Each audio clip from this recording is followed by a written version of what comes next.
بسم اللہ الرحمن الرحیم۔ السلام علیکم۔ اردو کہانی سینٹر میں خوش آمدید۔ میری شادی نائلہ سے ہوئی تھی۔ وہ ایک دھان پان سی لڑکی تھی۔ جب اس کی شادی ہوئی تھی تو وہ 15-16 سالہ بچی لگتی تھی۔ اس کا وزن کافی کم تھا، لیکن کچھ دنوں سے میں دیکھ رہا تھا کہ نائلہ کافی موٹی ہوتی جا رہی تھی۔ اس کے علاوہ میں نے ایک بات اور بھی نوٹ کی کہ نائلہ کھانا بہت کم کھاتی تھی۔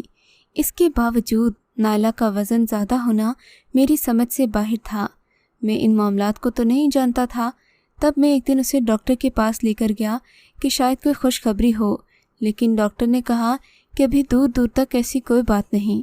اب تو مجھے اور حیرت ہوئی کہ کہیں نائلہ کو کوئی بیماری تو نہیں کہ اس کا وزن اس قدر بڑھ گیا ہے کہ اب وہ اچھی خاصی عورت دکھنے لگی ہے، حالانکہ ابھی بھی اس کی عمر 20 سال تھی اور وہ فطرتاً نازک تھی، لیکن اس کا وزن بڑھنا میری سمجھ سے باہر تھا۔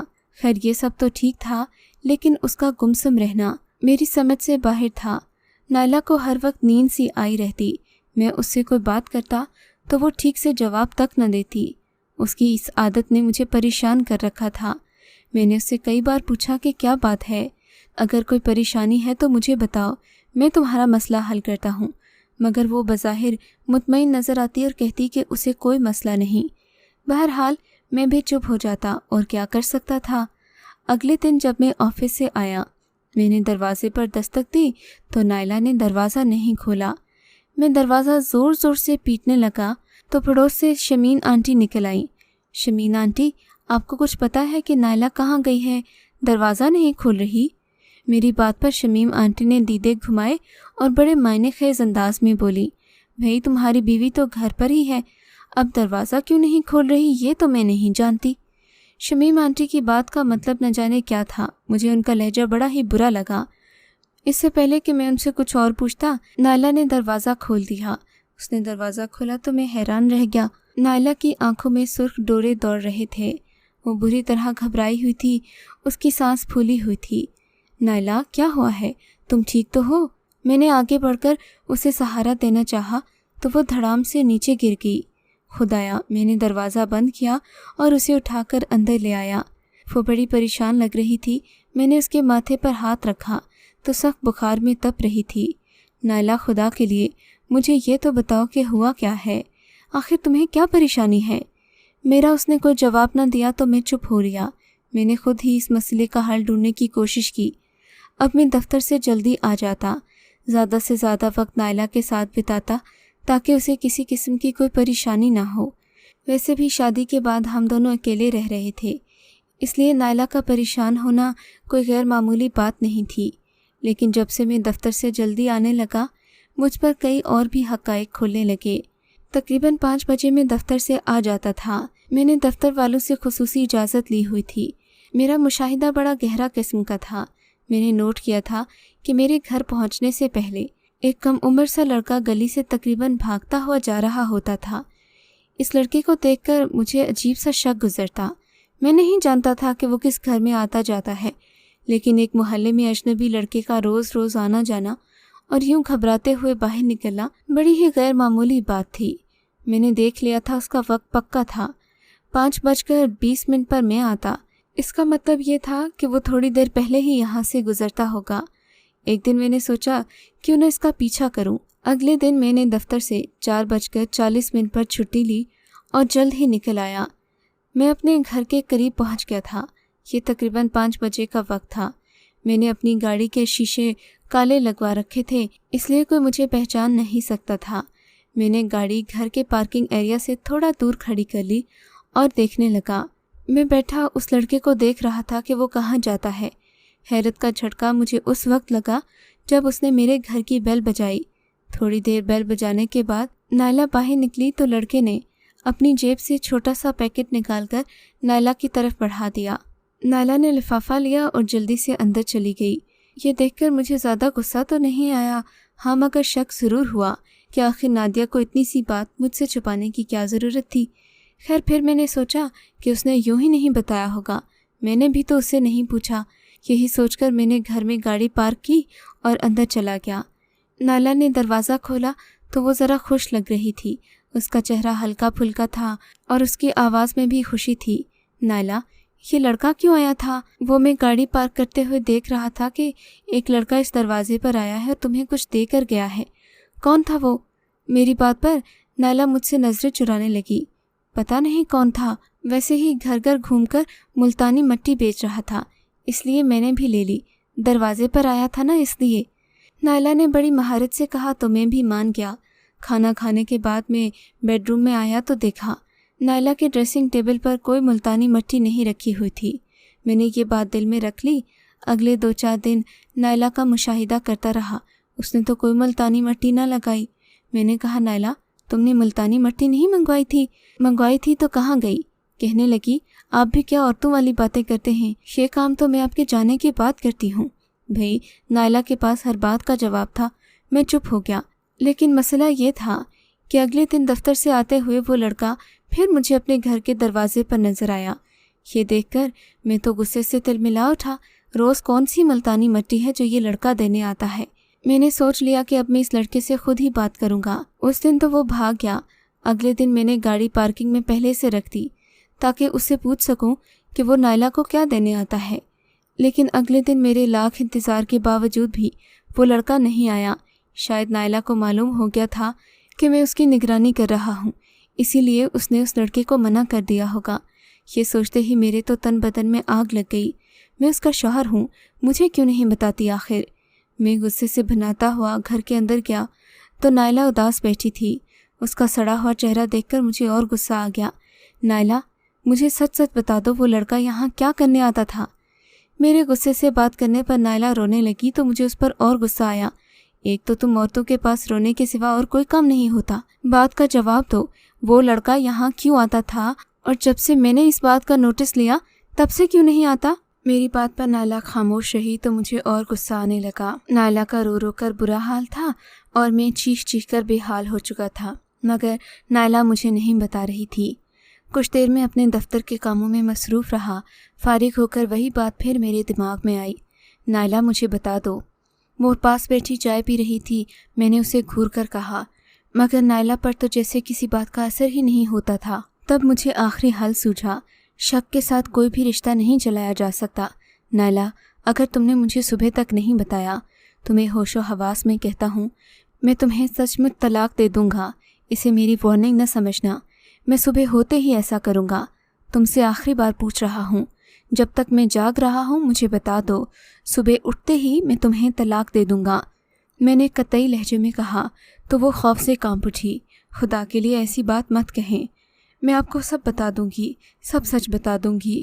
یہ کہتے کہتے وہ پھر رونے لگی تو میں غصے سے اٹھ کر کمرے سے باہر چلا گیا۔ عجیب عورت ہو، رونے والی مشین ہو تم، صحیح بات بتاتی نہیں، بس روتی چلی جاتی ہو۔ لیکن میری بات کان کھول کر سن لو، جب تک مجھے یہ حقیقت نہیں بتاتی میں تمہیں اپنی زندگی میں شامل نہیں کروں گا۔ صبح ہوتے ہی تمہیں اپنی زندگی سے نکال پھینکوں گا۔ میں دوسرے کمرے میں چلا گیا۔ رات کے 12 بج رہے تھے۔ انتظار کر رہا تھا کہ نائلہ بیگم آ کر مجھے منائے، مگر نائلہ بیگم کا تو کوئی اتا پتہ ہی نہیں تھا۔ نہ جانے کب مجھے نیند آ گئی۔ صبح کے 6 بجے میری آنکھ کھلی۔ سورج چڑھ چکا تھا۔ میرا غصہ بھی قدرے ہلکا ہو گیا تھا۔ نائلہ نے ناشتہ وغیرہ بنا کر رکھا ہوا تھا۔ تبھی دفتر کی پریشانی میں وہ بات بھول گیا، لیکن دفتر سے واپس آتے ہی میرے سر پر وہی بات سوار تھی۔ میں نے گاڑی پارک کی اور گھر کے اندر جانے ہی لگا تھا کہ دیکھا آج گھر کے دروازے پر چھوٹا لڑکا نہیں، ایک بڑا سا بدماش کھڑا ہے۔ وہ ہٹا کٹا آدمی تھا اور مونچھوں کو تاؤ دے رہا تھا۔ میں چوکنا ہو کر کھڑا ہو گیا کہ اب یہ حضرت کیا کرتے ہیں۔ غصے سے میرا برا حال ہو رہا تھا، مگر حقیقت جانے بغیر کوئی فیصلہ کرنا میری اپنی شخصیت کے خلاف تھا۔ میں کھڑا دیکھ رہا تھا وہ شخص زور زور سے میرے گھر کا دروازہ بجانے لگا۔ اندر سے نائلہ کی گھٹی گھٹی آوازیں آ رہی تھیں۔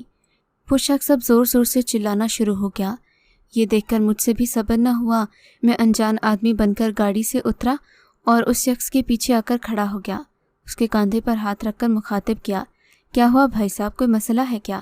ہاں تو اور کیا، میرے پیسے دینے ہیں اس عورت نے، پیسے نہیں دے رہی۔ وہ شخص مجھ پر بھی چلانے لگا۔ دروازہ دوبارہ سے بجانے لگا تو اندر سے نائلہ کی کمزور مریل سی آواز آئی، بھائی صاحب میرے پاس اور پیسے نہیں ہیں، خدا کے لیے آپ یہاں سے چلے جائیں، میرا شوہر آتا ہی ہوگا۔ نائلہ بڑا خیال ہے تمہیں میرا؟ میں نے باہر سے گرج کر پوچھا، کون ہے یہ آدمی؟